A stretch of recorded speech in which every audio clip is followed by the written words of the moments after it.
Okay, go. Hello, lovely viewers in all shapes and sizes. I am your titular princess, the Blue Princess 590, and here with me is my lovely co-host, the titular Portuguese Duarte32. Yo, hey everyone, my name is Duarte. I just want to say happy to be here, happy to discuss some Superman comics. So yeah, let's do it. Let's do this. Yeah. So in this podcast, we are going to be talking about not one, not two, not three, but 5 different Superman comics. 4 good, 1 pretty bad. Now then, let's talk about our history with the beloved Boy Scout before we go into the comics. Duarte, would you like to go first?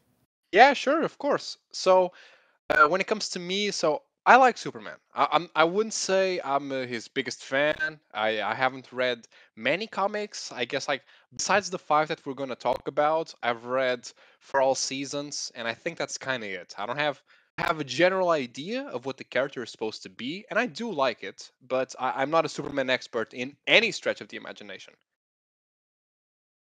Okay, that's okay, very interesting to know. I wouldn't say I'm a Superman expert either, but I'd say I'm a fairly big fan, having like watched several of his different appearances throughout cartoons and read several of his different comics. Though as a kid, my first exposure to Superman was actually like the Fletcher cartoons, which I unfortunately did not appreciate much as a kid because when I was like a little kid, I was like one of those dumb people who thought Superman was boring because he was like overpowered and nonsense like that. But as I grew older, I grew to appreciate the character and understand that his appeal wasn't necessarily his powers, but sort of what he represented idealistically, and he eventually became like one of my top 5 favorite superheroes.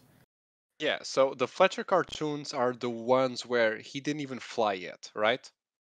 I think that's actually when he started flying first. Oh, okay, okay. Because I Yeah. think that one of the comics that we're going to talk about, this Superman Smashes the Klan, taps into that era of the character. But correct Oh me if yeah, I'm exactly. Yeah, it directly references the fact that like when he first began, he just jumped. He didn't fly, yeah, yeah. which again So is very interesting.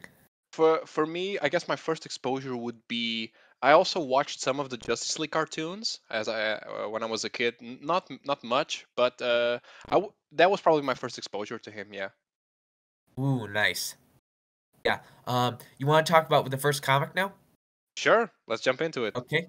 Let's begin with Action Comics issue 775, Superman. And what's so funny about truth, justice, and the American way? Now, would you like to give your thoughts first, Stuart, or would you like me to start? Yeah, you can start and then I'll bounce back my thoughts. Yeah, you can go.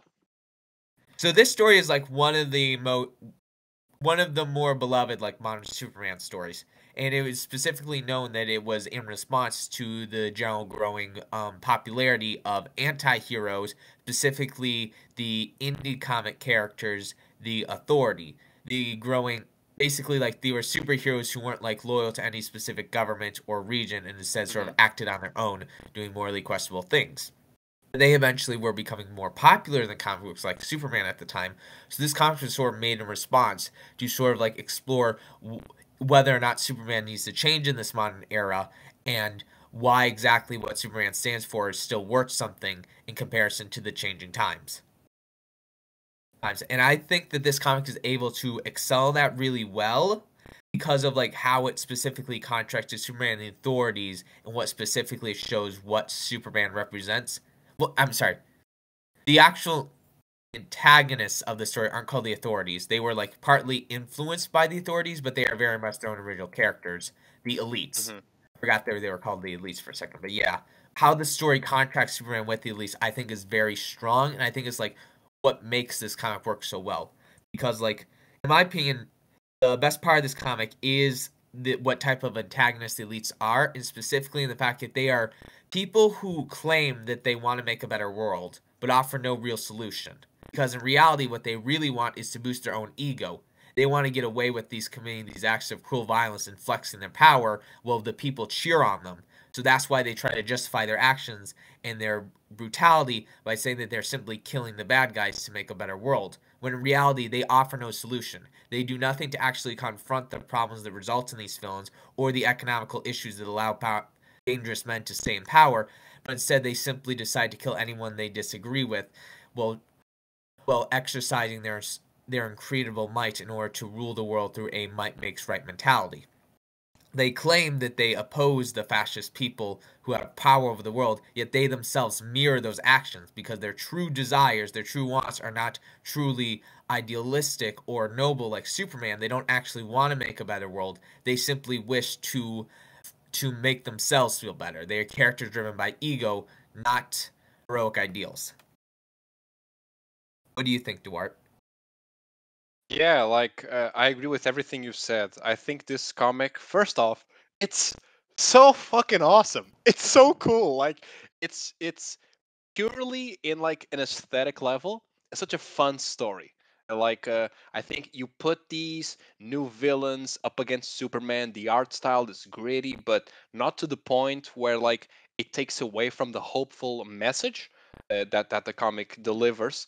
And I think that these characters are memorable. Manchester Black is a super iconic villain. Like they even adapted the story into the movie Superman versus the Elite, which I had seen before I actually. actually think the movie's a bit And better than the comics just because it's able to humanize the elites in a way that I think makes them more interesting, but not well, but doesn't too humanize them to the point where it's sort of Mhm, like mhm.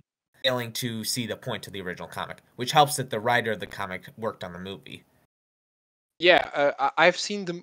Man, I can remember when I watched the movie. It must have been like probably 10 years ago or something. But regarding the comic, I really like that the elite. So Manchester Black portrays himself as this. Okay, he is clearly this product of this ruthless environment that is the world that surrounds him, right? Like both of his parents are dead. I think like his father got killed in the war and his mother died of cancer, something along those lines. And he used to believe in superheroes. So here, Manchester Black mirrors these fans of comics like The Authority, right? He mirrors these people that do exist that are tired of these supposedly uh, uh, superheroes for babies. Like essentially, like he mirrors these people who don't believe in the hopeful. Positive energy that superheroes really are all about, and that's way more mature than just this edgy bullshit. It's funny that he says that like they want to change the system, they want to make things in this new way. They're called the elite because they put themselves at inherently this higher pedestal, right? So they were born in the bottom level of the system, and they want to reach the top. Instead of trying to change the system, they just want to position themselves in a different way so that they can abuse it. And like you said, fuel their own egos and essentially get revenge, which is the opposite of what Superman wants. Even the one of my favorite scenes from the comic is when Superman is afraid of the not only the impact of what these people are having like on society, on kids, but also he's afraid like will he be able to beat them if that chance arises, right? If that situation does come to being, will he be able to fight them off? And I love that scene where he's flying over to the city, and you just listen to to the opinions of various people talking about the elite and what they think, like if it's good or bad. And I don't know, what do you think? For example, what I remember one of the characters says, like I think Joker killed Their her dog. cat. Yeah, her dog. And she says, yeah, I probably would like Joker to die. I'm like, and can you blame her? Imagine if you lived in Gotham. Like I wouldn't be able to sleep at night knowing that, okay, these superheroes, yeah, they're okay, they're beating up the bad guys, they're putting him in jail, but it's this vicious cycle. So I think there are good reasons to believe that there should be a better way to do it. But what the elite does is take the easy way out. So focus on Hmm. this revenge, focus on it's funny. They claim that, oh, the world is actually a gray area. There's not black and white, good or evil like the cartoons we used to watch, but his name is literally Manchester Black. He positions himself Hmm. as this um, moral ambiguity, but he's clearly taking sides, right? So what do you think Exactly. about that? I think you raised some excellent points, and I feel like one of the best scenes that sort of display the hypocrisy of the elites is the scene in which they bring Superman to their ship. Hmm. And like basically Superman, he like asks them these questions. He brings up like, why aren't you doing these a better way? And Manchester Black doesn't have an actual answer for this. He just tries to change the subject of the matter in order to point himself in the right. He doesn't have any actual answers to Superman questions, or like whenever Superman poses that there could be a better way, Manchester Black simply put cannot think of one, so he changes the subject in order to make himself look good or to make Superman look childish. Hmm. And what I also love about the scene is that this is very much what the elites are doing. They didn't bring Superman on the ship to help him. They did this to show off. Because one of the first things they tend to point out is their ship is a living being that they basically like kidnapped and like sort of brainwashed to fight for them. Become their basically like their pet. And it's Yeah. very much trying to show off to Superman, trying to intimidate him in some way. Because the elites themselves are characters driven by ego first and foremost. Yeah, yeah. Like it's so fun, and it's so heartwarming to see like because Superman, like for 80% of the comic, Superman like gets his ass kicked ideologically every single time. He's always late to the big fights. He's literally set up to be like a joke. After the scene in the ship, he's transported to this like I think it was like a car dealership or something with tons of like Superman balloons and stuff like that. He's literally a toy, but he keeps trying. He keeps trying to talk to the elites, to argue instead of jumping right into violence, and that's something that I think it's super cool. Not that Yeah. it's surprising, you know, Superman is the good guy, but it makes the final confrontation, which is my favorite scene of the comic, where he just goes ballistic on them, all that more satisfying. He tried to argue, Yeah. he tried to even befriend them, like in some degree, but it they are villains just like any other person that Superman has come across. Ah man, such a good comic, such a good comic. Yeah. I think like a really good example of this is at one point in the fight, Superman basically tries to show an example to the elite by taking down these groups of like Men in Black parodies that are working with these aliens. And basically like he's able to resolve the situation without even having to hurt or fight any of them. He just sort of uses his powers to like neutralize them. And then the elites show up and they attempt to like murder not only the aliens and the men but also like attack their families as well as a way to show up in order to send a message to the people they're attacking.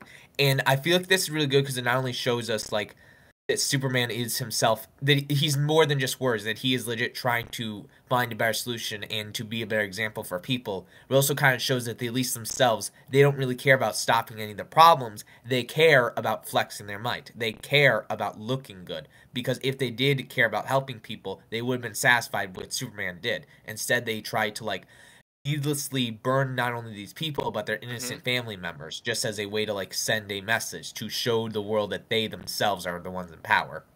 For sure, for sure. It's like I think, for example, I remember that Superman argues that like he does this research on like these aliens that like he's bringing over to then bring over to the Justice League. So it really seems that like Clark, he's worried about the disease, but the elite just treat the symptoms. Like, and even if you even if you agree with with the base statement of like what the elite is doing, or at least some of it, where like, yeah, these super serial killer villains would probably deserve to die. Like, it's such a slippery slope that like even if you agree with the base statement, the way that the elite goes about it has tons of casualties. Like people will die anyways. So like Yeah, it just like at the beginning of the keeps the story they circle took down spinning. that giant ape monster, but you can see that the city has been destroyed and there's also reports that several innocent people or soldiers were needlessly killed as a result. Yeah, yeah, exactly. It's like, and you see at the end, Superman could act like that. He has the physical ability to, but it doesn't matter. Like, that's not going to make the world a better place, which is what he wants to be. That final speech of his is so fucking awesome, man. So inspiring, and it really doesn't come across as like corny or lame or naive. Like Superman knows that the world is fucked up. He knows things are not easy for anyone. But he tries. He gives a shit. Like, and he fights for it. Like such. such a good story, man. A good comic. Yeah, Super like good comic. Probably my favorite one out of all of the ones that we're talking about. I think this one's my favorite. I think what I really love about this speech is at the end that he's not just talking about making a better world for himself. He specifically states that he wants to help make a better world for everyone, where a world of dreams for everyone, and that includes Manchester Black. And I like that because it really signifies that Superman, at the end of the day, he doesn't want to just help people like him or help the innocent. He also wants to help people like Manchester Black, people who are on some level cruel or like delude themselves in thinking that they're right, even though they're just acting on their own violent instincts. And I think what I really love about it is how the comic like frames in the art, because after Superman ends his speech, like on that final page, like we see Superman towering over Manchester Black, and then the final panel is Superman flying away with Manchester Black looking down covered in shadows. Basically, Manchester Black was in this final moment forced to see not only was Superman more powerful than him, but Superman was at his core the better man. That because Manchester Black followed his own selfish desires, masquerading them as righteous and justice, he in the end was the much smaller man in comparison to Superman. That even after all the hateful things Manchester Black said to Superman, after all the vile things he did, Superman on some level still wants to help him, which at the end though forces Manchester Black to face the fact that he is, at the end of the day, he is not the just man. He is the bad guy. Yeah, it's like Superman believes in rehabilitation for everyone. Like, if I bring my personal self into this discussion, like into this world, like it's hard for me to say that like I'm 100% for Superman's way or 100% like for Manchester Black in the elite's way. Um, but like, if I were to put my faith in someone, it has to be Superman, right? Like Exactly. it has to, and I think that's enough. Even if you don't agree 100%, like he is clearly the better choice, and I think that like I think that's important.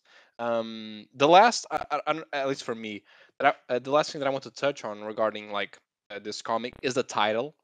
Like we can go over what Superman relates to as like the American way and like Hmm. smashes the Klan, but I like the title so much, like because what's so funny, like so it's essentially like treating this symbol like the truth, justice, and American way as like a joke. So the elite like treat it like a joke. They critique it, right? And you Hmm. leave the comic like, what's so funny about it?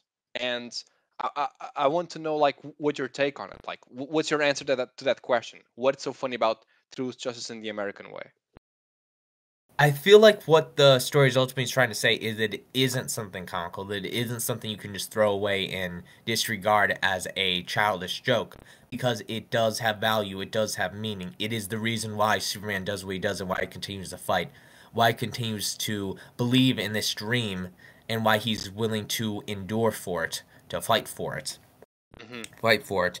Basically, the idea that these idealisms, though they're not realistic, they still have value. What they mean to people is much more significant than the mean spirited, edgy dismissal of them. Hmm. It's sort Yeah, of like how I see it. yeah. I think for me, it's like truth, justice, and I think what's so funny about truth, justice in the American way is how that beginning, like of America as an idea, which is equality, freedom for all, like this grandiose value, which the country doesn't really hold up to, right? So I think Yeah.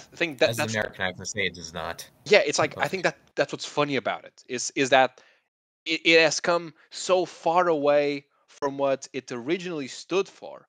But what's also kind of funny about it is like there's always Superman, right? Superman is meant to represent those grandiose, larger than life ideals, and like in a, it's not funny as like haha funny joke kind of way, but like it's it's fun, it's intriguing. It's that what's so funny about Truth, Justice in the American Way is even after having gone through all these changes of what America is today, Superman is still there, like to represent what it should be, what should we all strive for. At least mhm. that's my view on it. So, but yeah, just Very good answer. Joe Kelly, man. Yeah. Fire comics. So good. Yeah. Anything else you want to say about the comic? Not really, not really. I think Okay. we talked a good deal about it. I do have one last things I want to add.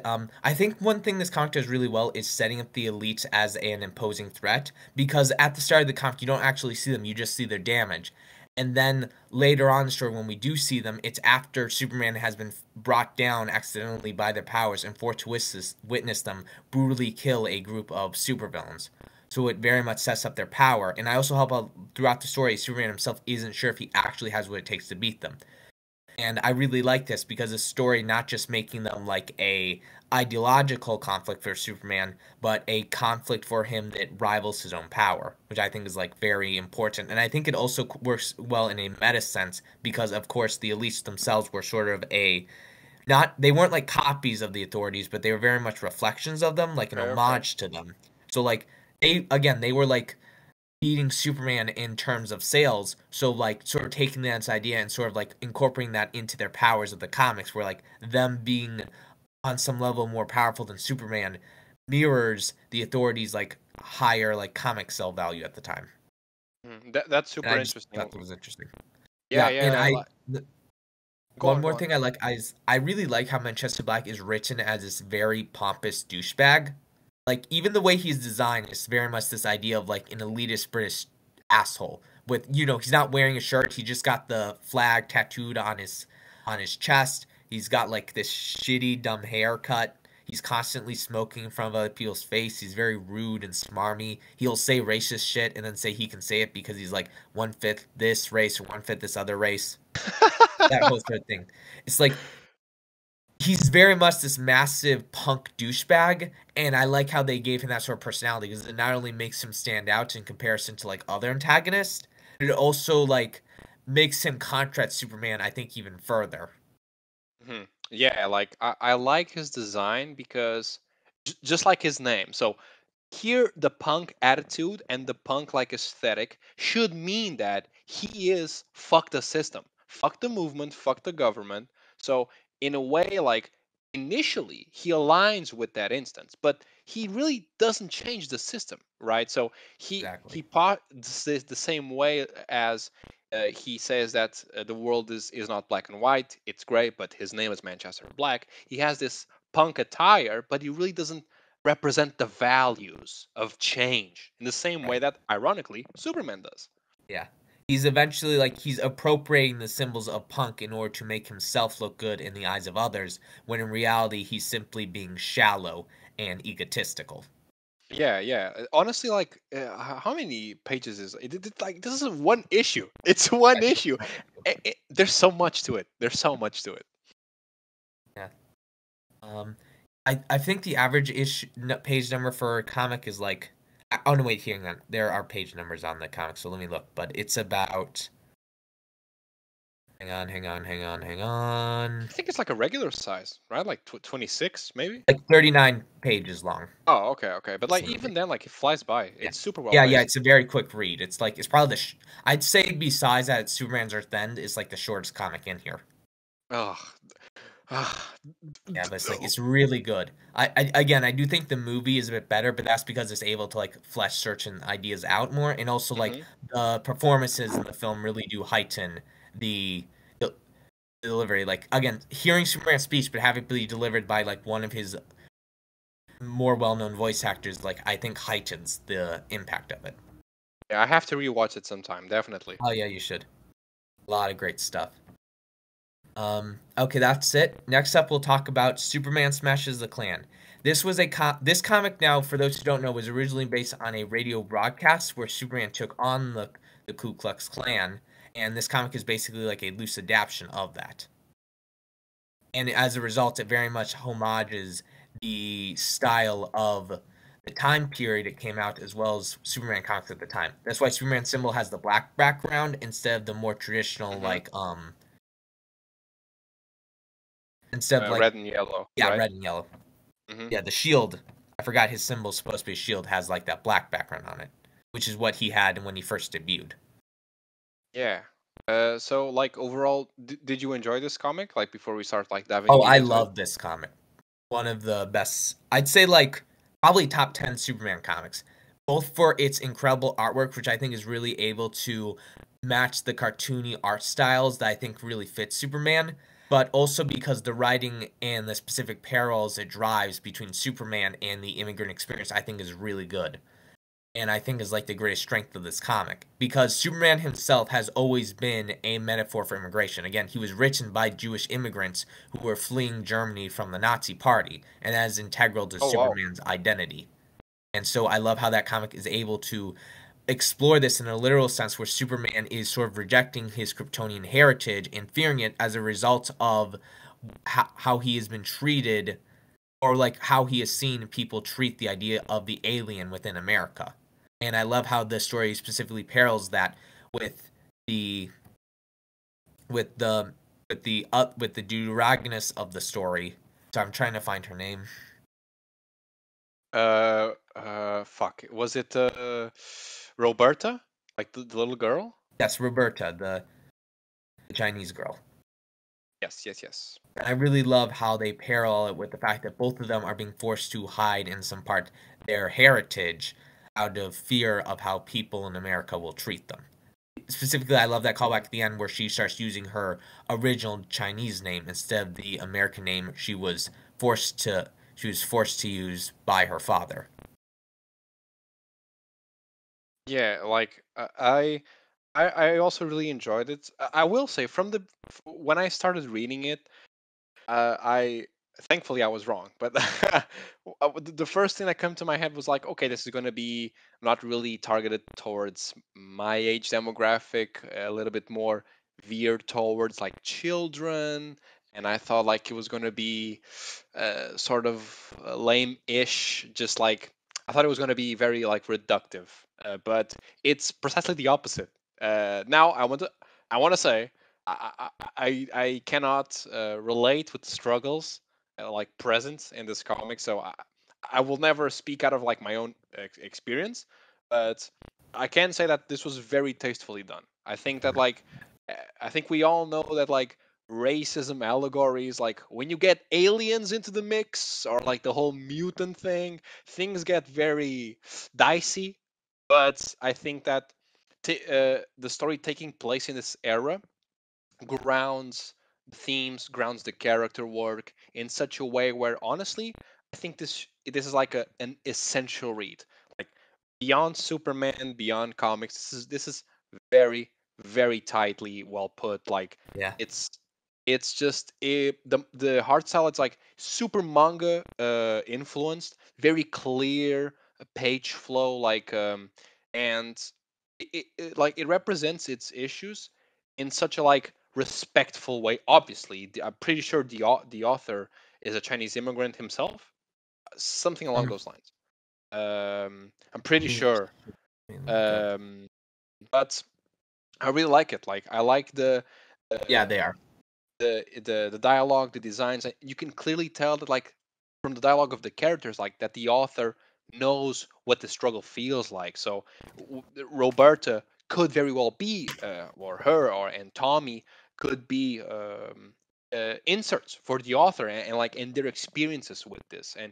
and you can tell like it's very real. It's not over exaggerated in any way.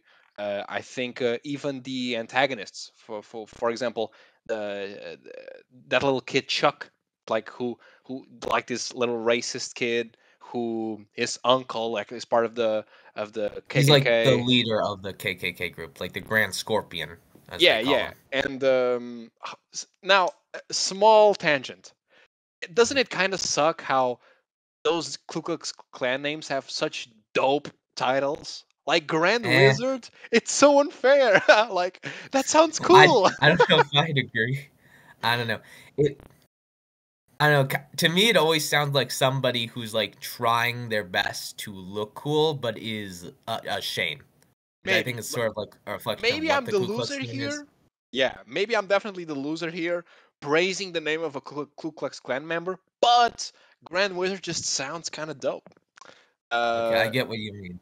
and I guess yeah, I can see that. like I was saying, I love like for example, one of my favorite characters is the dad. like Roberta's dad. Like, he's clearly trying to fit in. Like, he's clearly like shunning like the family's culture. Like, he doesn't want them speaking Chinese. He wants them wearing certain clothes, acting a certain way, and He's the one who changes their names.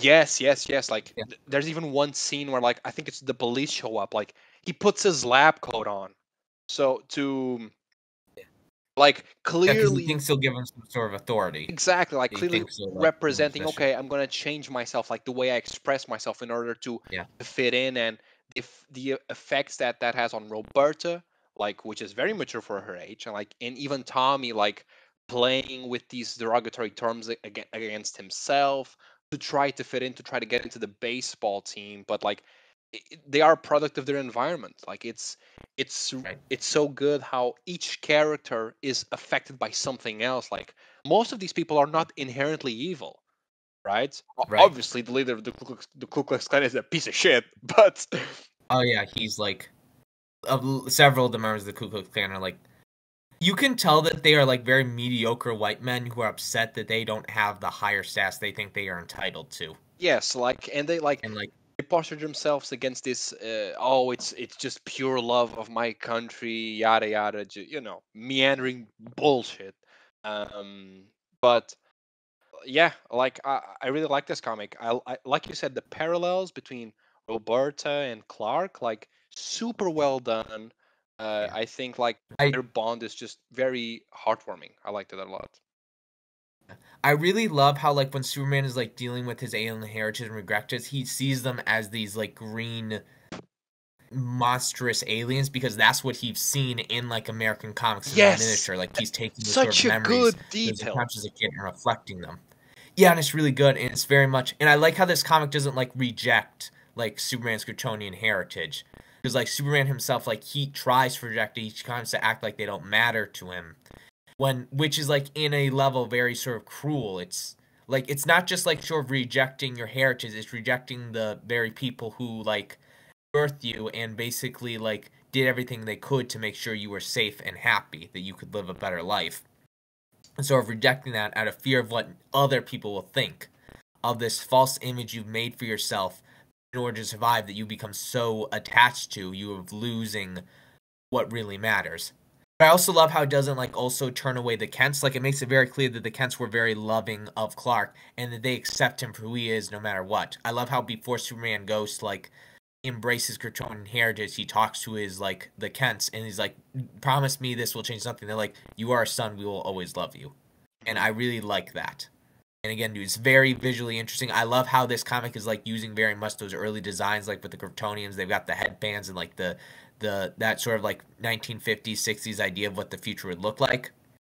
I think that's a very, again, leaning into that order art style. I think really helps not only cement this comic in the time period it wants to set place into, but it also like I feel like heightens, gives it a stronger visual identity. Oh yeah, of course, like 100%. I feel like the fact that like there's no other superheroes, there's no continuity, there's no retcons, like there's nothing. It's just Superman in this little town, like In the like Metropolis. these oh, it is Metropolis, right? Yeah. Yes, Metropolis. Specifically Oh, takes place in Metropolis. oh, I forgot about that. Yeah. And it's so like well grounded. Like, there's really nothing to distract you of these characters, of these themes, and because and that's good, because like it's such um a sensible subject, such a touchy subject, Mhm. that you really like the story just handles it with the utmost care. And Yeah. one of my favorite moments is when at first Roberta's dad doesn't want her mom to like sew like jackets or something, like sew her it was this piece of clothing, like I can't remember now, but Yeah. um later on she uses Superman's cape to sew or knit like a new, I think it's jacket for Roberta, and that's that's such a wonderful little moment. She is literally embraced by this ideology of accepting who you are, that accepting your place, that you shouldn't. shouldn't be afraid to be who you are, no matter where you're from. It's super nice. It's very very nice. And one of my favorite moments is you remember like the box that like spoke this like supposedly weird alien language that like Yeah. Superman tempered with. I love when like it goes to the bottom of the river, and when Superman finally is ready to confront his own identity, it turns into the Fortress of Solitude. Oh yeah, that was a really cool detail. It's like it's so well written, so well written. Like it's honestly surprisingly wonderful. Like it was just a very very very good comic, like beginning to end, and I Yes. recommend everyone should read it. Everyone should read it. Yeah, everybody should give this comic a read. It's really good. Yeah. Um, Other details that I like, I love how it's revealed that like the guy who is like in charge of the Ku Klux Klan, like he doesn't actually believe in anything. He's just like trying to profit off it, and like I think that really shows like just how pathetic the Ku Klux Klan is basically a false ideology built around manipulating the insecure white men into giving away their money so that they can believe they're part of something bigger, when in reality it's nothing more but a pathetic scam led by the rich to profit off the lower class. Yeah, 100%. And I think that's good. It's Like, of go course, on, go they're on. still like racist, but they very much use a lot of the rhetoric behind the Ku Klux Klan as a sort of revenue idea. Like, it's clear to them that this thing is for money. It's not actually for like creating a pure world. They're still racist, of course, and still believe that like certain people should be under their thumb, of course, but they are not. They don't 100% believe that rhetoric and sort of expose just how fake and just how truly insecure and pathetic the Ku Klux Klan is at its center. Yeah. But also how it can be truly dangerous because like the uncle character, the Grand Scorpion, like he becomes a legit dangerous threat and is willing to murder people in order for the sake of these bullshit beliefs he has become consumed by. Sort of showing how like these these insecure men can become truly dangerous and volatile when you allow them to ruminate in their own hatred. Yeah, it's like Allow them to like continually justifying their bigotry. yeah, it's like I like that scene with the like the Grand Wizard like clearly showing that like it's not really about race or whatever. Like it really is like the very base feeling behind like bigotry and racism is like is treating others as less than you, and like Mm-hmm. and that's still exactly what he does by like conducting this like Exactly. this business. And like the people who are in the Ku Klux Klan don't realize that like they are built in this house of like hypocritical beliefs that once challenged in any way crumble, and these people are not ready for it. And Yeah. I think just a last detail that I want to touch on is super tasteful. Is that like Mm-hmm. even Chuck's mom, like she appears in like two pages or something, Yeah. and she shows this like passive racism where she Right. doesn't outright um She doesn't outright say anything, but she's like, "Wouldn't it be better if we were with our own kind?" That sort of yeah, mentality. exactly, which like yeah, yeah, like if you ask her, yeah, she probably doesn't hate anyone outright because of different skin or anything, but like it these simple statements, like these simple thoughts. Casual Right, it's racism. exactly, and it's just as bad. Like it's these microaggressions that turn into macro aggressions, right? So, like all facets of racism, like really were tackled in some way or another within the comic. Yeah. Some slightly more subtle than others, but just a great read, great read. Yeah. I also really like how like Chuck. This like it's very clear that Chuck is not a bad kid or anything because he clearly disagrees with his uncle and he's very much like not comfortable with any of this. And it's but like how he's afraid to confront his uncle because in part because he's worried that like if his uncle is bad, does that mean he himself is also bad? Is his family evil? That sort of fear that sort of like keeps people away from like truly speaking out against these racism or these bigotry that they see in their own family, the fear that if they say anything or if they stand against it, they will have to see their family in a negative light and think that that reflects on them, when in reality it doesn't. Like, it shows that you're a better person than your family if you're willing to fight against them and stand against it. Mm-hmm. And I really like how at the end he turns against his uncle by the end and opposes him. Yeah, like Which I also think works well, because like I don't think the comic outright states this, but I uh-huh. feel like it's very much implying that Chuck's uncle is a bit of an abusive piece of shit.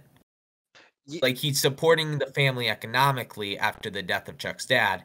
It's also very clear that he is sort of like controlling of Chuck and not. I Yes, don't think he beats him, yes. but he's definitely like verbally Yeah, abusive. 100%. Like there is this very manipulative undertone, like behind this character, and it's so interesting. Like Chuck, obviously, he doesn't want to be evil. He doesn't want to be seen as evil, and it's way Yeah, easier like he to carry idolizes on. Superman. He believes in what Superman stands for, but he's afraid to fight for it. Yeah, exactly. Like he even tells his uncle, "What? Like, whoa, that's not what they teach us at school." So it's such a cool detail that like we have to pass on these values to the new generation. It's the new generation that will build a better tomorrow, which is exactly what Superman represents. And I think Chuck, like, is the case of many children who are born in these environments and like just like by osmosis, like they essentially just happen to eventually believe in these things just by being around them. So just Yeah. super nice. Oh, I also loved how like the club that Jimmy and Roberta and her brother join. Yeah, yeah, yeah. I really like how that club is like it's founded like by like a Jewish man, a priest, and like all these other people, like different religions sort of working together. I think that's really a good idea, because not only does I feel like it further cements like how, because you know how a lot of like racist people will tend to use like religion to Of justify course, of course, themselves. of course, of course. But in here we see these people of these different religions who are coming together and like building a support group of like, very much sort of like mixed people, and sort of like they actively oppose the KKK, and we even see the KKK try to destroy these religious men. We see them like try to kill them. So it's sort of this idea that like this general bigotry and racism actively opposes the religious beliefs that these bigots claim that they are using, Yeah, which I thought was interesting. faith. Like, I don't know if that's what they intended, but that's definitely the impression I No, but got. 100%, 100%. Like faith can be a beautiful thing, and religion like can be a beautiful thing, and but like you get these bad apples, like who are just trying to use these attach themselves onto these ideologies in order to further their own like personal bigoted beliefs. And like I like how multifaceted this comic is, right? It shows all sides of everything. So really making like just a solid approach to the subject. Honestly, one of the best executions of racism I've ever read, like on a comic or anything. I'm good. Yeah. I'm good. I also like how this comic is like very honest about racism. Like, it doesn't try to give a too idealistic thing, because like earlier in the story, the chief of the police, who is like who is like a African American Hmm. man, he like his badge ends up getting like stolen by one of the KKK members, and it's very clear that like part people in the KKK are like people themselves, part of the cops. Like, we even see a cop who's Yes, literally yes, yes, working yes. directly with the Grand Wizard. And it's very clear that they resent the fact that this black man is in charge and that they are envious of his position. That's why they steal the badge when they kidnap him and Lois Lane and Perry White. And later in the story, after he loses the badge, the same racist cop is like, he tries to like claim that that man holds no power anymore because he doesn't have the badge. And I also like this because early in the comic, like, he's lamenting the fact that he lost his badge because he put so much work and effort into it. And like Superman's like, it doesn't matter that you have the badge, you still have all the respect and stuff. And he's like, you don't understand, like, the badge itself, it's still important because there are people out there who won't believe in his position of power or believe that he is truly a If it cop if he doesn't doesn't have, have yeah, this yeah. badge. Yeah.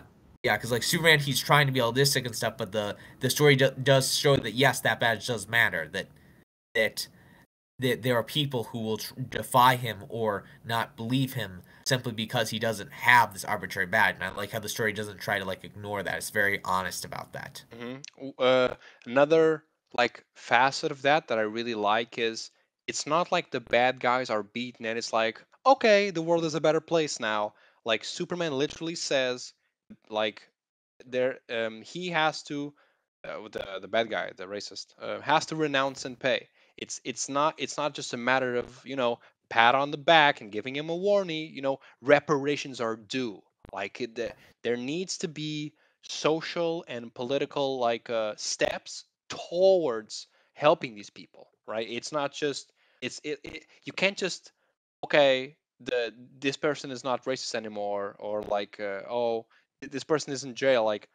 Like real lives, generations are affected by this. So like I really like that touch. It was nice. Yeah. I also really love how in Superman's speech he says that he truly wants to make a better world for everyone, including even this shitty piece of shit Yeah, person. just like Like, of in the course, he previous tells him he comic. has to change, he has to renounce, but what he truly wants is a world in which everybody's together. Hmm. And I love how it shows that, like, again, Superman's greatest strength is his kindness, his belief in the better world for everyone. And I also love how, like, the guy is like, he'd rather die than do that. Showing the fact that, like, this racism within him doesn't truly stem from a desire to like make things better. It's just he's a hateful, vindictive man who Yep. would rather be dead than truly live in a better world. Yeah, yeah, I think exactly. it really exposes the ugliness behind these people. Yeah, it But I was. also love how he's like, I don't think he even dies still. Like Superman's still able to save him in the end. Yeah, of course, of course. Like Again, that's Superman. Like he, you can blame him for it, but like he really cares about everyone, and like yeah, it's something that yeah. unfortunately you do not see in the next comic we're gonna talk about. Unfortunately, yeah. But yeah, one last thing I'd just like to say is I really love how Lanshi goes back to her real name, Lanshi Lee, at the end of it, Hmm. with Lois Lane even giving her that embroidered pencil. Yeah, I like mean pen, yeah, as it's she a like becomes super part of the junior super wholesome ending. reporter club. Yes, very wholesome, very much a profound statement to hold on to your identity Hmm. in this world and to embrace who you are. And oh, I almost forgot. I really love the speech she gives to Superman. Like, I wish you could just fly. I wish you weren't having to hold yourself back in order to like make us feel Yeah, good. yeah, yeah, Really yeah. love that. Oh, and I almost forgot. I love the circus that they go to. That's the Haley Circus that Robin is from. Oh, really? That's Oh, his I like didn't know favorite that. circus. Yeah, That. you can see like Dick Grayson and his family in the circus, like performing. You can tell by their costumes because it's the same colors Oh as shit! Yeah, yeah. Robin. Oh, that's right. That's right. I'd forgotten about that. Yeah, that's like you can tell that like the writer is yeah. Besides Is a fan. yeah, besides being really good, like he's a fan. Like he Yeah. loves these characters. He loves what they stand for, and like those little details are just very Yeah. very nice. I like it. But the best part of the scene is when Superman talks to the strong man and it gives him the advice to sort of like make the costume to create the identity of Superman, which is really cool because in real life, Superman was inspired by Circus Strawman. That's why he's got the Oh, trunks. oh wow, that's Yeah. that's super cool. I Yeah. I also So didn't he's know sort of that. taking the real life origin for the character and applying it to his actual origins in the comics. Like, very Hmm. good stuff. Yeah, yeah, yeah, definitely. Okay. Next up, we unfortunately have to talk about a very bad comic, Superman at Earth's End. It's a piece of shit. It sucks. Yeah. The biggest problem with this comic is it's thematically inconsistent because it wants to like argue that guns are bad, but the story is end up resolving by Superman abandoning his ideals, taking a gun and just shooting a bunch of people. And then it tries to at the end of the comic blame the guns for Superman's death. And it's like it's a very much it is a story that doesn't actually that it wants to say something but is unable to like actually stick to that theme because it's wanting to do the specific action. Like it cares more about like doing this cool heavy metal image of Superman with this giant gun than it actually is trying to say anything about guns. Yeah, like it's seriously, if anyone out there likes this comic, you're a bitch. Okay? Like this just sucks. This is hard. This is atrocious. Like Yeah, this is precisely the opposite of everything we've been talking about. yeah, What's this is the opposite of what's good about Superman. It's so yeah, bad. It's so yeah. lame. It's a story that indulges in the power fantasy of Superman without actually acknowledging the ideals behind the character that makes it work. It's like even below the thematic level, it's just super poorly executed. Like you have these Yeah. androids that are gonna nuke the Earth. By the end of the issue, they're friends now for some reason, and they created Nazis. And then there's two Hitlers out of nowhere. And then you have this page where with fucking Superman shooting these clone Hitlers, apparently made by the androids for some reason. Wasn't made Um, by the androids. It was made by like Wayne. I think like Wayne scientist or something, and they but cloned Hitler for some reason. I'm pretty sure that like they belonged to the scientists that made like the biomechs. I'm Yeah, pretty yeah, it was sure the that's same the case. scientists. Yeah, which is I don't it's know so, why they cloned Hitler. Like, of all the people to clone, you're gonna yeah, clone like Hitler, it's and so you're gonna make fucking two of them. stupid. It's like I was laughing, I was crying, like because you see one Hitler and then there's just two of them for no Yeah. reason. Why two It's Hitlers? it's so Was it an funny. accident in the cloning process or something? Yeah, it's like but it doesn't even reach the point of like it's so bad it's good because like you said at the end the themes just completely go out the window, so Yeah. it's just unsatisfying. Like if it was just Superman shooting Hitlers, I think that would be at least pretty fun, but it's not the case. The art is dog shit. Like Yeah. I feel like the pencils themselves are not necessarily bad. Like there's some like Strong's actual drawings, but the coloring is very like muddy and washed oh out, and yeah, just results in everything looking ugly. Like 100%. Like not in a good, not in an intentionally ugly way, but in a very much a we didn't do a very good job way ugly. yeah, it's 'Cause, like like you can tell that this comic, like just based on the art, wants to be this sort of like heavy metal inspired like imagery, just this wild manic story about Superman in the apocalypse taking down zombies and like literal Batmen or like clones of Hitler. And there is the energy of the comic. I feel it sort of matches that, but the execution just lacks any actual polish or any like actual like lacks anything really to say. So it results in a story with a lot of energy, but with nothing of any real value. yeah, I think it tries to say something, but then it tries to say another thing, and then it says, Yeah, "Well, fuck it, let's shoot some Nazis," because it's pro weapons. Because at the sorry, anti weapons. Because at the beginning you see Superman arguing with the androids, and like the androids represent as like this mechanical destruction, so which clearly establishes the theme of like, okay, anti-weapons, Superman usually fights with his fists, like it's something light, but yeah, like, there's something there. But then by the end, Superman just says, "Oh fuck it," grabs the super mega gun and like shoots the Nazis.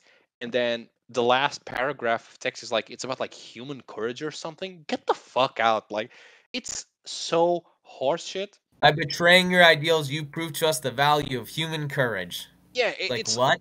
it's like so I usually don't engage with bad media. Like so for example, if it's a movie I don't like or something I or like a book, I just stop reading. But this was so short, so obviously I Yeah. finished it, and it's just so dog shit. Like we have to talk about the gun that killed my parents Batman scene. That's so funny. Or like how the giant gun Superman used was built by Batman, a guy who hates guns, and apparently it was like the last thing he did before he died. It's like, what? Yeah, it's like You who couldn't you couldn't come up with a better explanation for the gun? It had to be something Bruce made, the guy who is famous for hating guns. but apparently this Bruce Wayne, he first off found the gun that was used to kill his parents somehow, then brought it home, probably, I don't know, fucking polished it, hung it up the wall, and then took the time out of his day, fuck, maybe asked Alfred to do it, but he to Yeah. say I mean, gun that I killed know my Superman likes parents. collecting trophies, but I don't think that's one of the trophies he would collect. Like who the fuck would write gun that killed my parents? It's not even gun, it's not even uh Nonsense. it's not for some, It I don't feels like know. a joke. It feels like something you see in a parody Yeah, comic, not something in an and like if actual. it was just shit like this would be a 10 out of 10 comic. This would be Oh perfect yeah, it would be if satire this was like a bullshit. parody, But it it'd isn't. be hilarious, Uh, but it's not. yeah, It's trying to be genuine at the yeah, end. I don't think it's And like 100%. 100%. Like it, and I think something I just sort of realized is that this ending kind of mirrors the ending of whatever happened to the Man of Tomorrow, where Superman breaks his code and thus decides to die at the end, mhm. to, to pass away. But like in that comic, it made sense, whereas this one, it doesn't really make any sense, and it just feels like the story is like it just wants Superman to like die and have him in a way where he and Batman's corpse burn away. Yeah, and Like you know what I mean? It feels like it doesn't it's not trying to say something, it just wants to be a cool imagery. And I can respect cool imagery, but you definitely need to like put more effort in what you're saying behind it. Yeah, of course. And then like, Acting like if you think about the plot for like 2 seconds, shit stops making sense right away. Like Superman outright says that weapons, which is what he just used, he says they were created to beat the Nazis, and that started the cycle of violence. As if there weren't wars before then. Like, what the fuck yeah. are you talking about? It's Nobody invented a gun until World War II. and We were all just fighting with sticks and and hammers. there weren't wars before guns. And he uses the guns. He fucking uses the guns to. Yeah, sure, it's to kill the the Hitler duo, but it's like thinking about I it, feel like it's funny, you but could make something I feel like strong with the premise of Superman being so desperate in a situation he has to break his ideals for this one moment, and then after that he decides to resign himself, believing that if he had to break his ideals that he no longer has the right to continue being Superman. Like there's some potential in that idea, but the story itself clearly does not want to commit to that idea because at the end it's just like guns bad. yeah, well, supposedly, Yeah. because it switches to guns bad, but the guns are like this super focal point, and then like they completely forget about the androids that remember they were going to nuke the Earth like Yeah. in the first 2 pages, but I then think they were just gonna nuke Gotham, not the Earth, Gotham, which Superman really cares about for some reason. let me search through Like I thought it was my hilarious notes. when we see Superman flying through Gotham, and he's like, "Gotham, the pinnacle for human potential and ingenuity." And it's like, Clark, this town is a shithole. I know you want to make some sort of statement about like, you know what this story feels like? It feels like a Superman story made by a Batman fan. Oh, Because there's a lot of like Batman wink in this story. Like and Batman is the one specifically, who makes the gun. Superman's whole reason for wanting to save Gotham is because Bruce was there. yeah, He tries to find Bruce's corpse. He's shown multiple times to be upset at the idea of like Bruce's DNA being used to create these monsters. mhm. It's like all about how Superman loves Batman. Yeah, it's like it's a Superman comic made by a Zack Snyder Batman fan. Like Yeah. Oh my goodness, it does have Zack Snyder energy to it, doesn't it? it's like I don't even hate the guy, but seriously, like I don't hate the guy either. It's just who like wrote he's this? not. It was Ben Veekt. I can't pronounce it. Something along those lines. But hopefully he wrote other stuff because like I hope if you he's. start writing comics, drop this Okay, piece of here's the shit name. and dip. Tom Yetch. Yeah.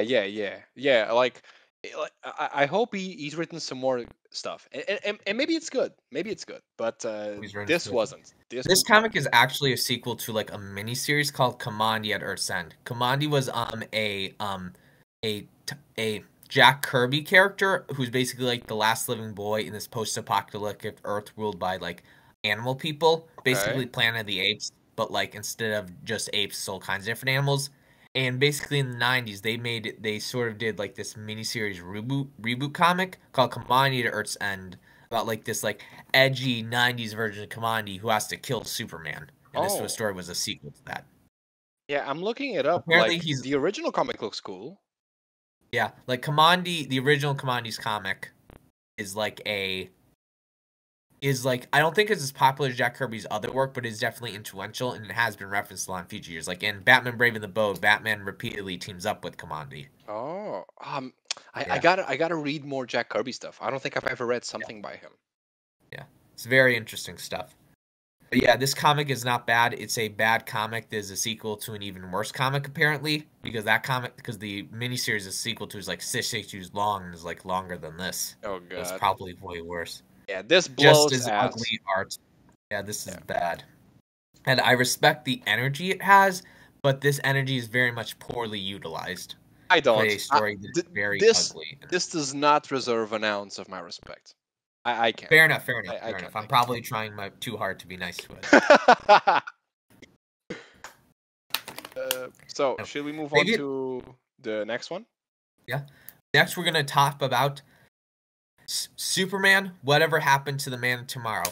An iconic comic made to be an end for Silver Age Superman in the wake of Crisis on Infinite Earths, made by the ever so talented and beloved Alan Moore. My goat, my goat. Your goat. But Your goat. yes. Probably, this is like the second more comic I've read after Killing Joke. Honestly, Yeah, would you like to go first since yeah, you're the sure, resident Alan Moore fan? sure. Now, I will say I'm a huge Alan Moore fan. Like, Watchmen and Swamp Thing are like probably the pinnacle of comics for me. But I really didn't connect with the story personally. Didn't found it I to. see. I didn't find it to be like too good. I thought it was just all right. I ended up Uh, reading. I know we're not gonna dive into it, but I ended up reading For the Man Who Has Everything, and that was way better. But I don't know I whatever see. happened to the Men of Tomorrow. I thought it was fine. Maybe it's because I'm not familiar with the context of the Silver Age. Most of those characters I honestly didn't know, like the ones that come from the future and everything. Um, Yeah, like this is something I feel like you would definitely appreciate more if you were like more yeah, familiar with probably, Superman, probably, just probably. fan cast and lore. It's definitely geared towards people who've been through that period of Superman's history. It's like I like the ending. I think the art's solid, but I really don't have much to say about it personally. What about you? For me, I personally have a lot to say because I think there's a lot of very interesting stuff about this conflict. One thing I really Go love is off. like the opening page, Hmm. where it's like we see it's in the future and we see the statue of Superman, a memorial statue. But if you pay attention, nobody's actually looking at the Superman statue. They're all going by their business. These are exercising, talking to their kids, just walking past it. So it really cements the beginning of the story that this is a story that takes place far in the future. That this is a world that has moved past Superman. And I think that's very clever. Oh, okay. Yeah. Clever. I also really love the narration where it's like, this is a story, but aren't they all stories? That. Hang on, let me find the exact line. Okay, then. Superman died 10 years ago. This is an imaginary story. Aren't they all? And I really love that sort of line. The fact that, like, all the stories, all the different comics of Superman that have ever been made or will continue to be made, they are all in themselves imaginary stories. But because they are imaginary stories, that's what gives them value. That's what gives them weight. Hmm. Yeah. Yeah. It's like I do like the concept of the comic, like this final chapter of the gargantuan figure that is Superman. It just I don't know. I don't feel like I could connect a ton with it because um yeah, I think it's what you say. It's like I think it's that lack of context because on its own, like I don't think it doesn't do much. Like you see all the Superman's friends are dying except Lois Lane. Yeah. Um, that final showdown at the Fortress of Solitude, like it's okay. Like it's kind of silly that like all the members of the Justice League are there, but they can't do anything about it because of this force field. Um, like especially like from the point of view of like okay, we're in this era. Like Superman has had plenty more runs, right? Plenty more comics. I just feel like a proper end to him is something like All Star Superman. Yeah, I get what you mean because like this with whatever happened to Man in the Arrow, it was an end for the era of Superman comics at the time because Crisis on Infinite Earths was coming out Hmm. and it was basically resetting the universe. So this was sort of meant to be a goodbye to the previous era of Superman, whereas Superman All Star is sort of a tribute, is a ending to the character itself, not a specific era of the character, but Superman in its entirety. Yeah, Like and like basically, what would the last story be for Superman? So, and that story is very much more based around the mythology of Superman and his ever expanding idea. Whereas this, again, it's focused on Silver Age Superman, the sort of end of that era and the transition to Bronze. That's why there's so much brutality in it because it is very much emblematic the transition from silly, goofy fun of the Silver Age to the mhm. much more serious and dramatic Bronze Age. Yeah. It's like it makes perfect sense. Like I'm not gonna stand here and say that this comic is ass or is a hack. Like it just didn't connect to me with me personally. But like it was solid. I don't think it was bad. I love that page of Superman, tearing up in his room, like that that double page spread. You know, Oh where yeah, like I think what's Superman. really good about that is because it can be interpreted in multiple ways. It can be Superman crying because he's fearing his own imposing death, or maybe he's just crying because like he's seen his cousin Supergirl again after she's already passed away. Hmm. Because like the version he's seeing is like a time traveling version from the past, but the Supergirl now is gone. So it could be interpreted as not Superman crying for his own mortality, but crying because he has seen a loved one again, but he won't be able to see her again. Yeah, even if you go with the meta route, like he's crying, it's the end. Like it's not only like his death in the comic, but like it's the end of Superman, the end of like of his place as Earth's protector. Like it's the end of an era, really. So it's like that moment was really really good, but just I don't know, everything else didn't really quite stick with me, especially compared to like to everything else we've talked about. Like for better or worse, even Earth's End is more memorable to me than Oh, this. dang. Dang, this is surprising. I thought this would be your favorite one because you're a huge Moore fanboy. Nah, So I nah, figured nah, you'd nah. agree I with I this. I I think I've read better by him. I've read better, way better. Okay, But it was good. fair enough. Yeah. Do you mind if I just list off some other things that I thought were like really cool about this No, of comic? course, of course, of course. I want to hear them too. So one thing I really like is that like when Lois Lane is giving the story, she mentioned that Superman had been out of space for like a while, and then he suddenly came back and he saw like all this carnage brought about by Bizarro. And I sort of like this idea that Superman was away before he came back because it gives this idea that like Superman on some level is entering a new world. That the Okay, Silver Age okay, Superman okay. we know and familiar with is now entering a brand new world of the Bronze Age, and he's Hmm. eventually watching. And then I love how it's like Bizarro is the first of the villains. We see like and he's going on a murderous rampage, something that's not in character for Bizarro because he was like he's one of Superman's more goofy comedic villains. But here he's become a full blown psychopath, killing people because he believes he has to be the perfect opposite of Superman. Eventually, like at the end of it all, killing himself after he's not only destroyed his home world, the Bizarro world, but killing himself specifically in front of Superman so that he can become the final perfect, imperfect copy of Superman. If Superman is alive, he must be dead. And what I love about this is because it's not just a really brilliant way of setting up the transition from Silver Age to Bronze Age, but it foreshadows the end of the comic because Superman is essentially watching a mirror of his own future death. Because Bizarro kills himself with blue kryptonite, similar to how Superman kills himself with the gold kryptonite that strips him of his powers. Mm. Yeah, Yeah, it's like it's like I will outright say that like those details like um went by me. Like I really didn't pick up on all that stuff.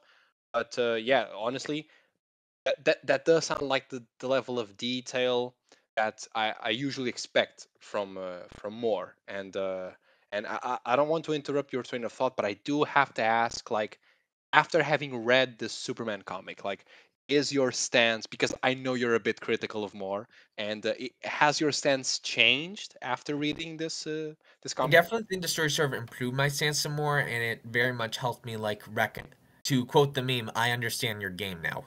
Like I did not recognize beforehand.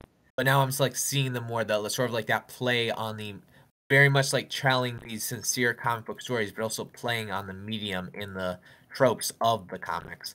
Because like Yeah. there's this really interesting part where like Superman's talking to the Legion of Superheroes. And he's like, "Don't you think this is a bit inappropriate to bring here? Isn't this a bit morbid?" He's like, "Say, isn't it always morbid? Like to us, we've all been dead for a long time, yet you come here and act like it's also natural."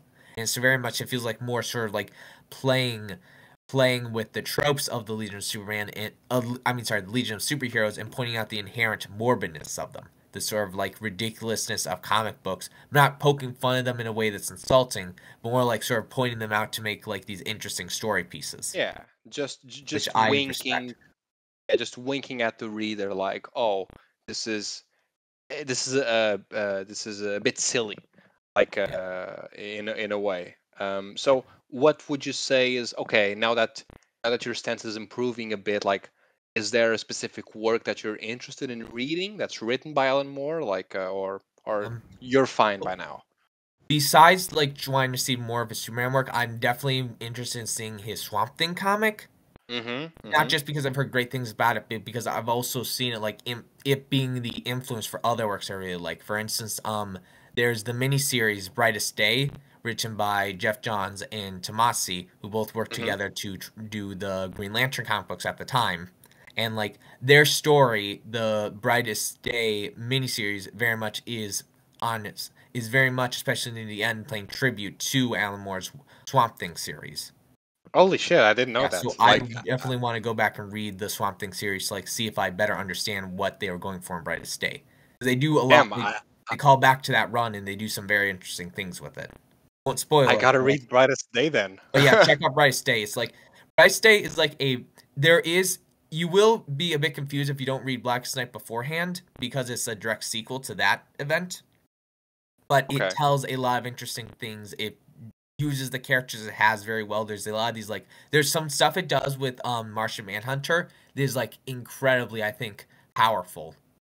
Very much That's very that's part of the major Jeff Johns Green Lantern run, right? yes. Yes. It's not something you actually have to read for part of the Green Lantern run because like the actual you could read just the Green Lantern Corp and the Green Lantern issues and follow along, but I definitely recommend reading the miniseries alongside it just because it's a really good miniseries and because you'll understand the miniseries better if you've read the Blackest Night and the previous Green Lantern issues because it does Hmm. reference those issues a lot. Because again, the Yeah. white Brightest Day is in reference to the Green Lantern Oath and is Ye- focusing on the White Lantern. yes, yes. Like I remember, like, isn't it the Brightest Day, the Blackest Night, Yes, blah blah blah. Like, yeah, I Brightest Day remember and it. Like, Blackest it's Night, no funny. evil shall escape my sight. Yeah, yeah, it's funny. Like when I was younger, because basically when I was a kid, I was really into comics and like Western superheroes. Then I like started getting on my manga phase, and then eventually I just left it all behind. But when I was a kid, my two favorite superheroes were Flash and Batman, and right below that was Green Lantern. And I Ooh, nice. remember going to the movies to watch the Ryan Reynolds Green Lantern movie and loving it. I I like loved it. that movie too.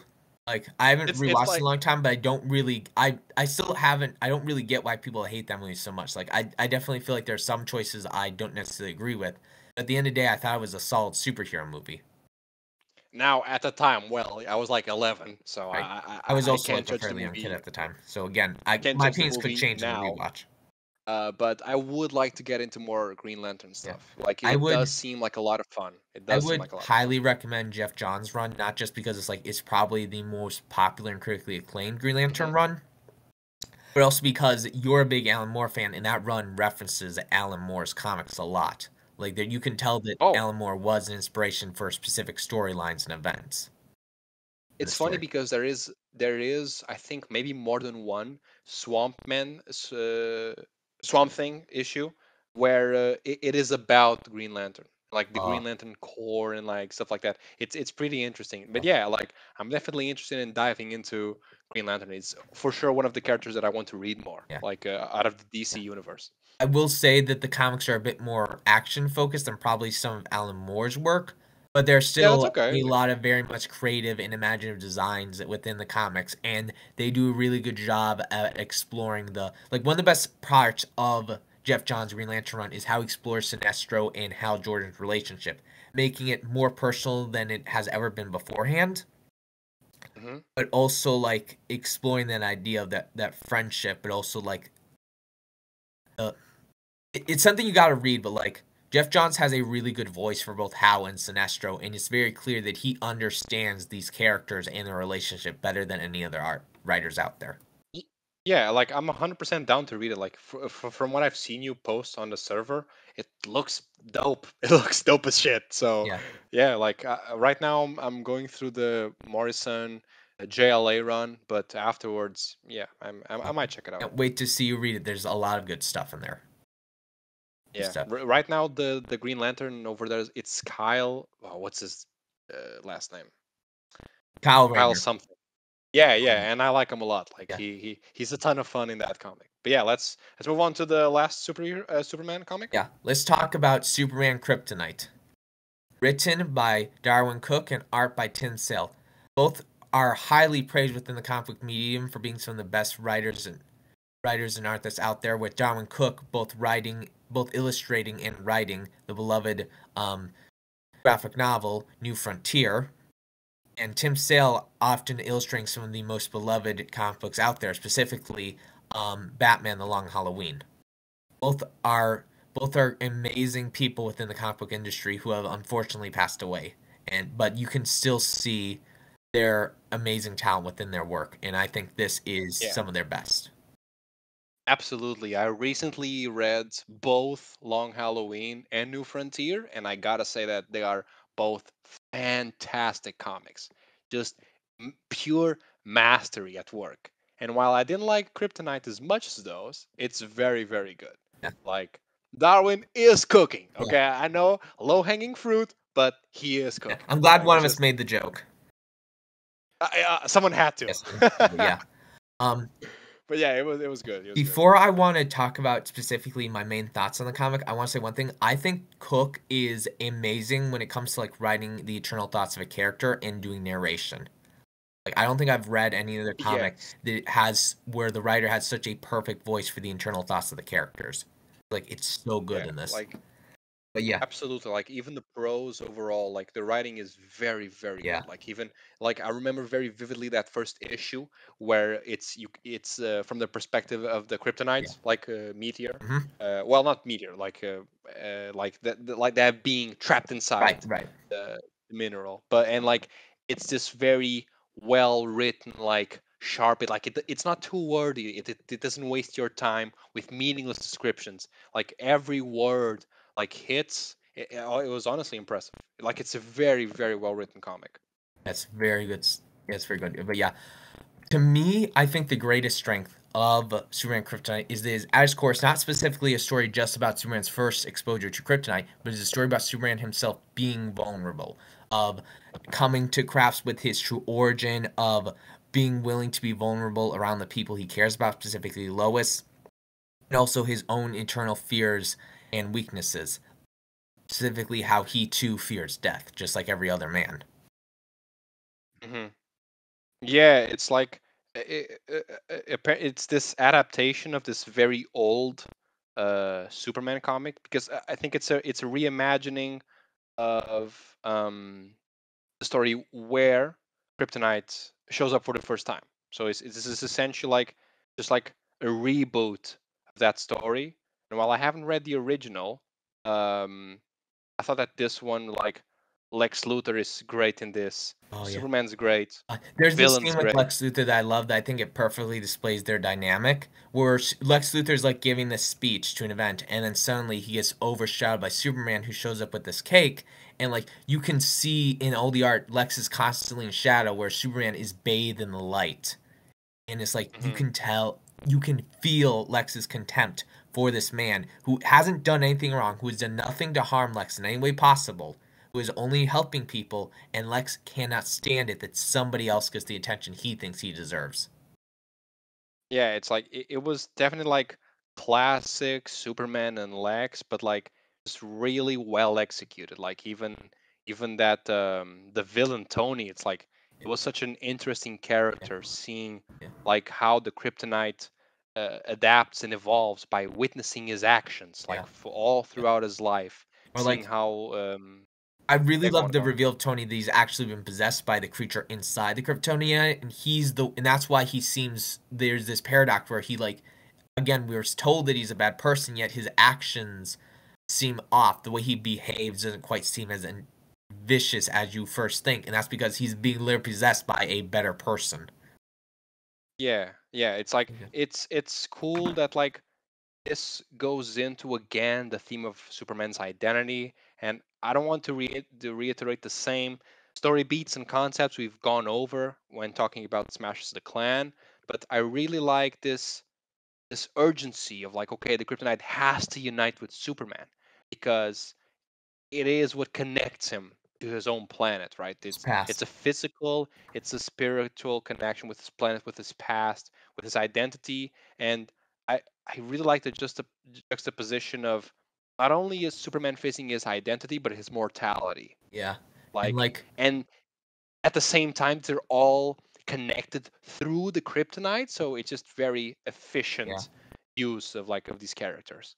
And like I think what's really cool is that like in order for Superman to learn his past, to learn his origins, he has to expose himself to the kryptonite. He has to literally make himself vulnerable in order to understand the tragic circumstances behind his birth.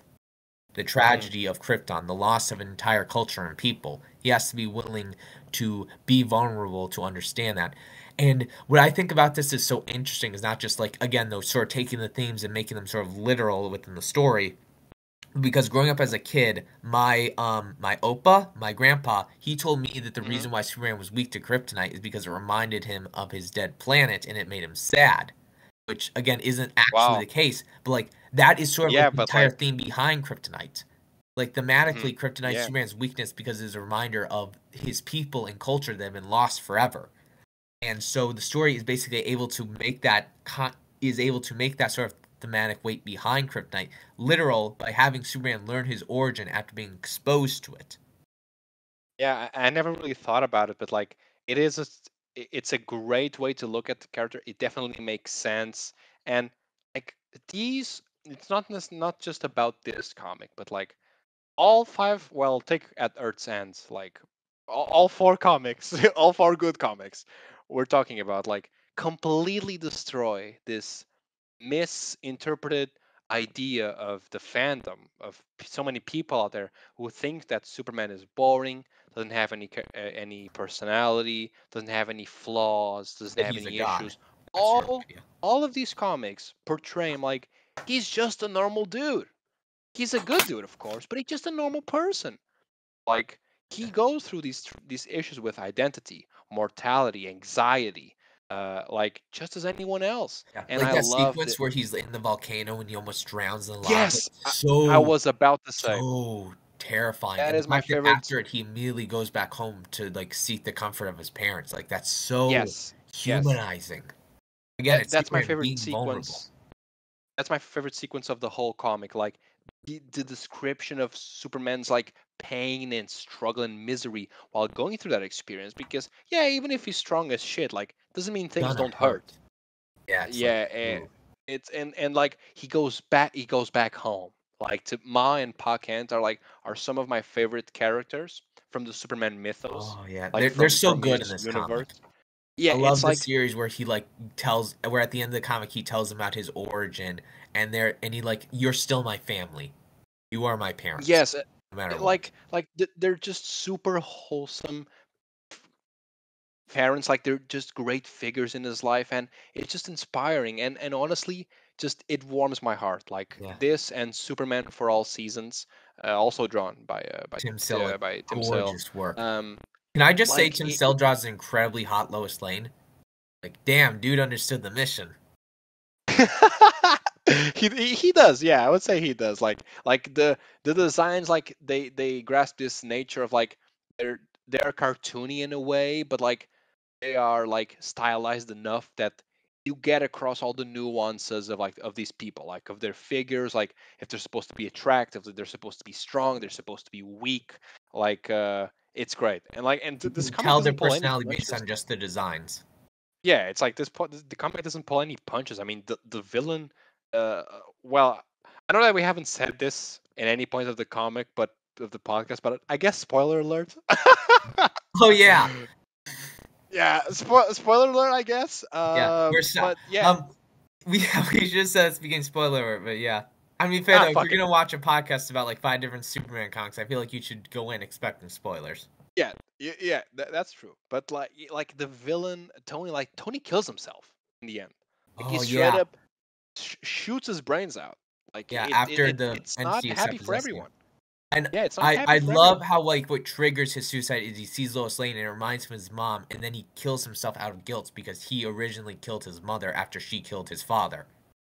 Yeah, it's Like, like it's fucked up, but it's yeah, it's great. very much It's great. showing just how much Tony is at his core a fundamentally broken man who has been Yeah, and shaped by the actions of his father to become a forever. He was forever broken by what his father made him into. yeah, and like the kryptonite was holding him together, but like the moment it's just him, his thoughts alone, he snaps. And he Yeah, contrasts with Superman that we can clearly see is surrounded but by his parents.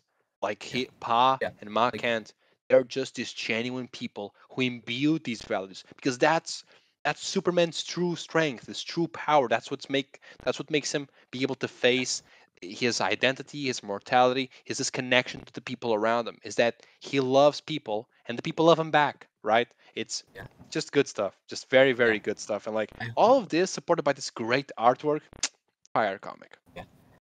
Fire I comic. have a few more points I really want to get into Of that course. I think are really important. I love how, like, at the beginning of the issue, Superman is like he's trying to build this relationship with Lois, but because Yeah. he's building it with his Superman identity, this sort of idealized version with himself, he isn't willing to be truly vulnerable with Lois.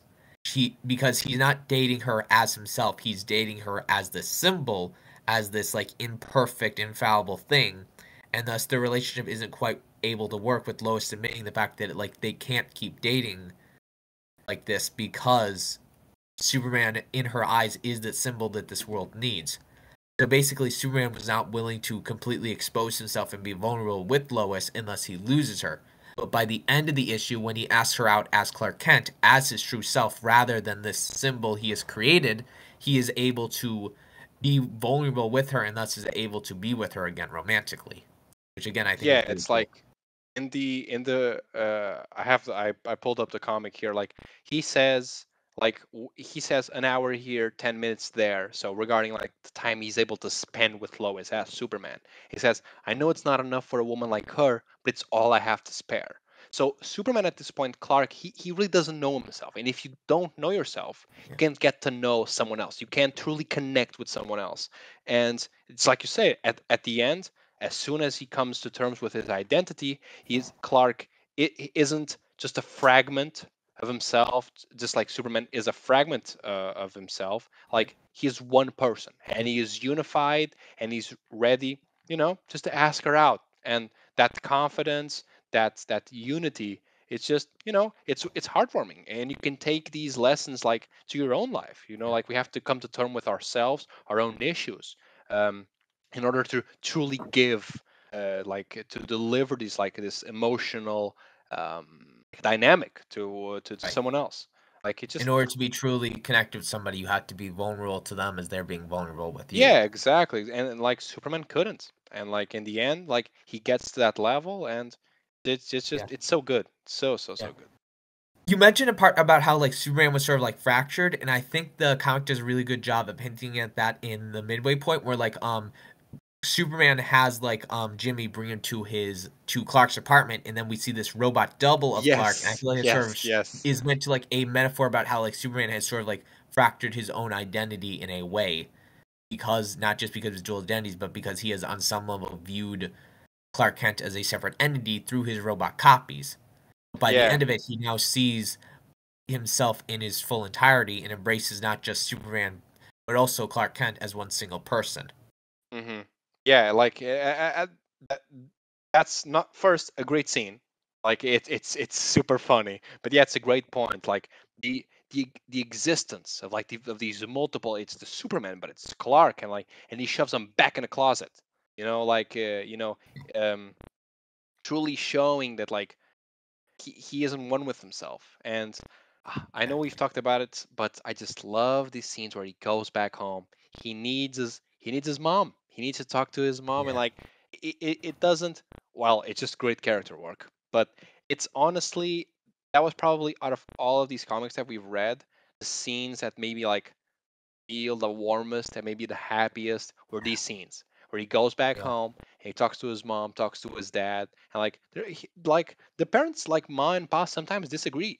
Like the yeah. Pa is trying to protect Ma Kent from like Yeah. Superman's issues, but again, Oh, he's yeah, yeah. frag I love that he's because like it's separating sort of them. this idea of like it's sort of showing Podkent's flaws and sort of this sort of traditional idea of like toxic masculinity. This idea of Yes, like you yes, can't yes, yes, like yes, yes. expose your vulnerabilities to your mother. Just do it. Talk about it with me.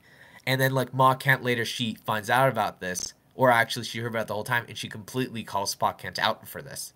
Yeah, It's it's like bullcrap because not only is he looking down at her, but he is like hurting Clark in this way by keeping him from not being able to be vulnerable with both his parents. yeah, like Sort of pushing it's on this it's so idea good. that he has to be this immovable symbol, which again, which isn't the lesson in the comic. The comic is that Superman has to be willing to be vulnerable in order to not just become a complete person, but also to help people. Yeah, this might be well, Smashes the Clan also did a terrific job like this, but like this really humanizes, like, and not only humanizes, but like makes Superman so relatable, right? Again, the opposite of the piece of shit dumb fandom says Yeah, about Superman. yeah, Like he's so relatable. Like when I have shit to deal with, I call my mom as well. Like yeah. it's just He's part of always it, he you always does know. talk to the parents. Yeah, It's I it's um think it's great. you talk about how this comic like does a really good job of humanizing Superman, but I think another Hmm. brilliant aspect of it is how it literally humanizes the Kryptonite by sort Oh of putting a yes, living entity into it, which is yes, so cool because Kryptonite has always been like this. It's been an plot object device. before. It's Superman's Hmm. weakness, an image, a threat.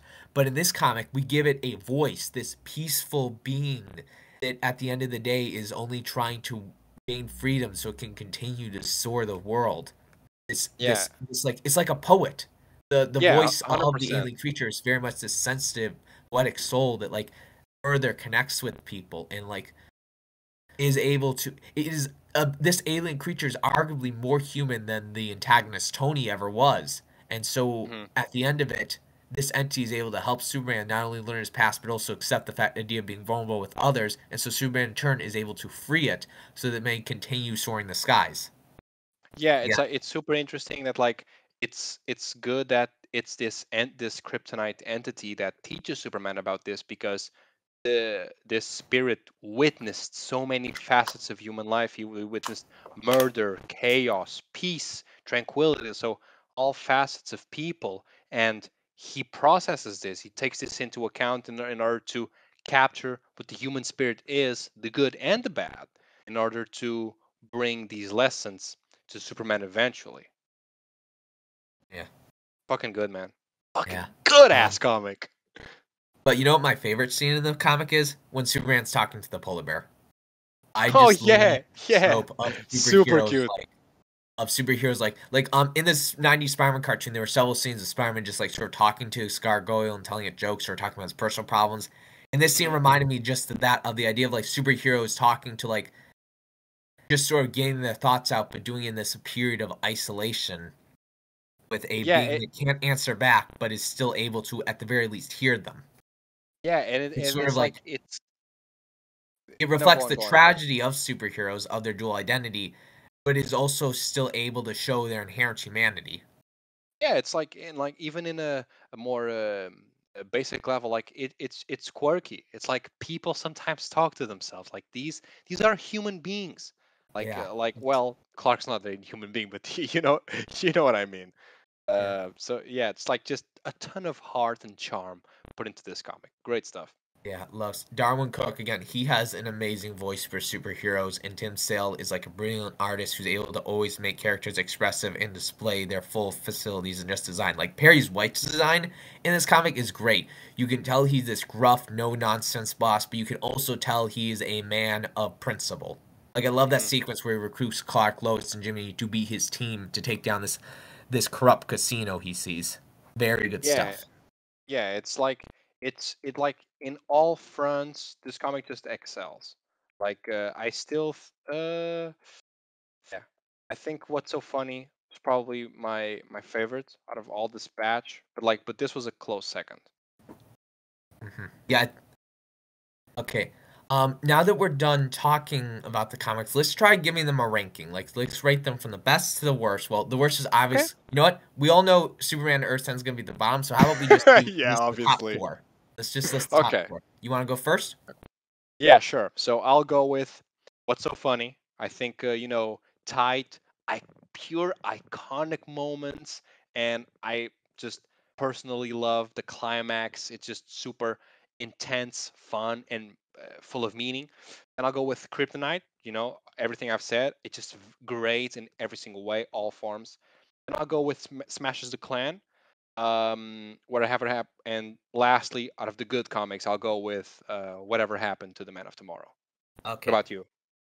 For me, I'd probably put Superman Kryptonite at the top just because I love both Tim Sale and Great Darwin pick. Cook's work. Great I pick. think they Great have pick. amazing. They have not only do they have these amazing like, not only do they both understand Superman so well, but they both have this amazing like voice and body language for the characters and his Hmm. supporting cast as well. Like I Yeah, think like out absolutely. of all these comics, this has the best written Lois Lane. Lois is so damn good in this comic. Yeah. I love it. I agree. And of course, I think the sort of the thematic message trying to talk about Superman's vulnerability and how it ties it not only to kryptonite but his very past, all brilliant stuff. Second would probably be Superman Special Clan because I love the cartoony art style. But I also love how it takes place in this specific period of American culture and how it directly ties um, Superman's origins to real life Yeah. immigration. How it very much takes the immigrant roots of Superman's character and applies them to other characters to sell the specific message in a way that's not just metaphorical, not just in the subtext, but in the literal text. Next up, probably what's so funny about Truth, Justice, and the American Way, just because it's an iconic issue with like really good artwork. The elites are fantastic antagonists. The way they oppose Superman is brilliant. I love the conflict. I love Superman's own crisis of fate within the story. And of course, Superman's final speech at the end is iconic for a reason. And then lastly would have to be Whatever Happened to the Man Tomorrow. And I love the story. I love the sort of meta aspects to it, but I feel like it doesn't have its voice of Superman isn't as strong as the other stories. So that's why I probably put it at the bottom. Yeah, honestly, that top three, they're all very, very good and super close to each other. Like I wouldn't say that like any of my top three entries are like super far ahead of one another. Like honestly, this selection was really good. Like overall, like it was fun reading them. It was fun like comparing them. Fun like just getting to know more of Superman, and I definitely connected more with the character. Like after having read all of this. Yeah. Glad you like it. Do you plan to check out any other Superman comics after this? Oh, of course. I'm well, not right away, Right now, but wait, because yeah, right, you were reading obviously. other stuff at the time.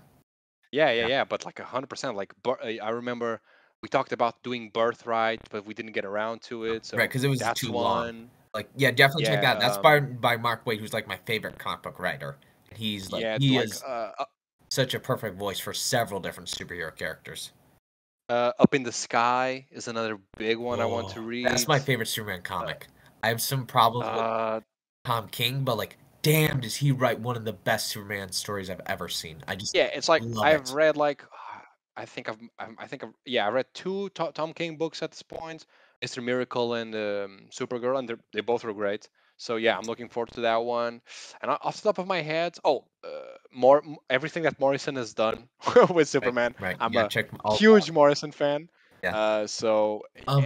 and like I'm sure there's more, but Yeah. I just can't recall them right If now. there are any runs I would recommend, it would definitely be on Jeff Johns Superman run because it's a short one, but it's also one that Hmm. like helps you very much better understand the history of Superman as well as his like not just his Silver Age roots, but very much his meaning in the modern times.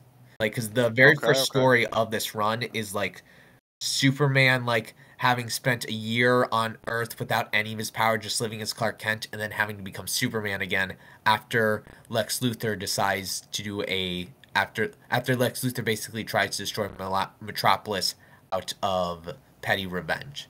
Like, it's a very good Hmm. story that sort of explores Superman's life identity and what his life would be like without his powers. The idea is like, does he want to become Superman again, and what Superman means to the world, and why he will continue to fight. It's also a really good the stuff it does for Lex, especially in the opening story, is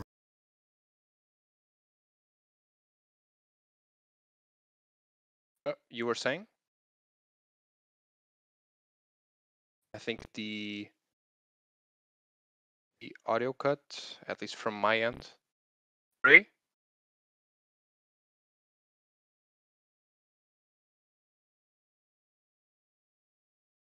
Yeah, I don't know what happened. I think their audio uh, sorry, maybe I'm back. it ran out of battery. I got disconnected Is from it it. on Sorry my about end? that. But yeah, what was the last thing I said from your perspective?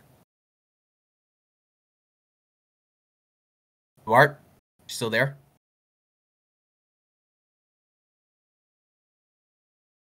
I assume Can you hear me? their their computer probably ran out of battery. My computer's still plugged in. It's fully charged. No, no, I can't. I can't hear you. Okay. Well,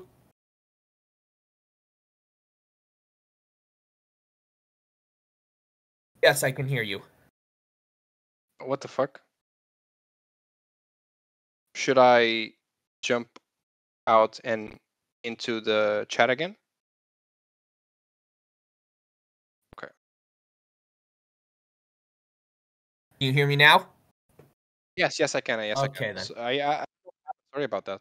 Okay, sorry about the technical difficulties. But yeah, what was the last thing I said from your perspective? Fuck. It was about yeah. Basically, you were saying that like Jeff Johns' run of Superman like does some really cool things about regarding Lex Luthor, and yeah, I 100% want to read that sometime. Yeah, definitely I check don't it know out. when. It's a nice short run. It does a really good job Mhm. of introducing you to Superman's history and his vast variety of different rogues. I would recommend it, and also, of course, recommend his mini series about Superman's origin. Very good stuff as well, with brilliant Yeah, art for sure. by one of my favorite comic book artists. But yeah, anything else you want to say before we end it? I guess if anyone who's out there listening, I hope you liked it. I personally had a very fun. I had a great time recording this with you, Pri. And if someone wants us to do this with another superhero, like it doesn't have to be Right. Superman, like some other Batman, short comics, Spider-Man, The like Flash. yeah, or like maybe like an episode regarding like one big comic. I Oh don't yeah, know, but yeah, I don't know. yeah, Like I'm down. I yeah, would say I'm down. yeah. So You yeah, guys I like hope this? everyone enjoyed. If anybody liked this podcast, please give us a like, maybe subscribe if you want to see more of this content. And also, please let us know what you thought in the comments. And if you have any recommendations of your own for stuff you'd like us to talk about, that please put them in the comments. Thank you guys for watching. Yeah, Have a 100%. wonderful day. Thank you, everyone.